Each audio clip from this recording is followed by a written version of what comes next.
Okay. So this is for a simple code lock. This is the basic layout you're going to use. If we come over to number 2, this is the bottom layer of blocks you're going to want to put down. The raised colored blocks are going to have your pistons on them. You're going to have repeaters heading to them from these white lines from the main button system that's over here. You're going to want to run your wiring down these to them with repeaters going in. And these top 5 buttons I have, just for ease of use, wired together, and they are going to go to the system that turns the lock off, essentially. It resets the tumblers. And what this thing basically does is, if you press the wrong combination, or any wrong combination of buttons, even if you got some of them right, as soon as you enter the wrong button, it'll reset the lock. So this is the basic redstone layout. You're just laying redstone down on those paths that you made. And you're going to want all your repeaters on the bottom set to 1 tick. So you have repeaters going into your pistons, and repeaters in between over here. You'll see what those are for in a minute. This repeater is going to be powering this guy, which is going to shut this torch off. That becomes important later. Likewise, those 5 buttons are going to power this, which powers the redstone, which shuts off this torch. Coming over here, we see the next layer. So this is the top layer with the top redstone.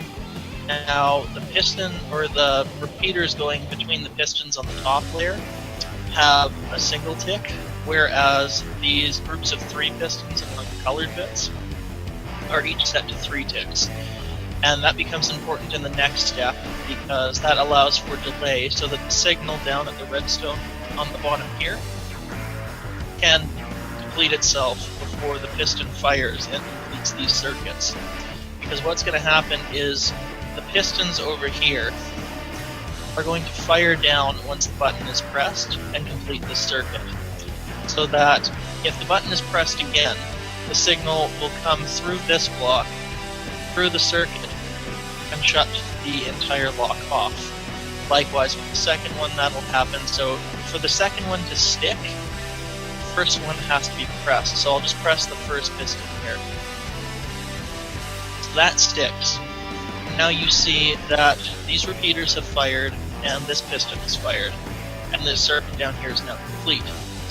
So what happens is, if we press that button again, it goes through the circuit that's now completed, turns off the torch, pulls this block away. There's a redstone torch underneath it, and that's providing power for the whole lock. And it takes that block away, and the lock shuts off. Likewise, if I press the first one and then the second one, they'll both stick. But now if I press the second one, it'll shut the whole lock off. And if I press the first one and the second one, and then I press the first one again, it'll still shut the whole lock off.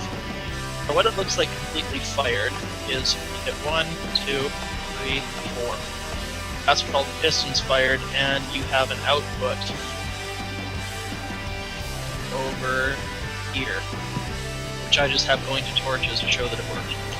And then at this point, if you pressed any wrong button or any button again, it will shut the lock off. And those other 5 buttons that aren't part of the lock can shut it off at any time. So say you punch in the first 2 buttons, you miss the third, that'll just shut the lock off. You punch in 1 button, and then you miss the second, that'll just shut the lock off. So basically what this ensures is that there's only one code that you can punch in to get this thing to work, and you can't just mash on the 4 correct buttons until you get a working combination. You have to know the code, you have to punch it in the proper order, otherwise it resets the lock.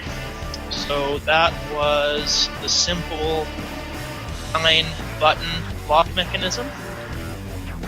Thank you for watching.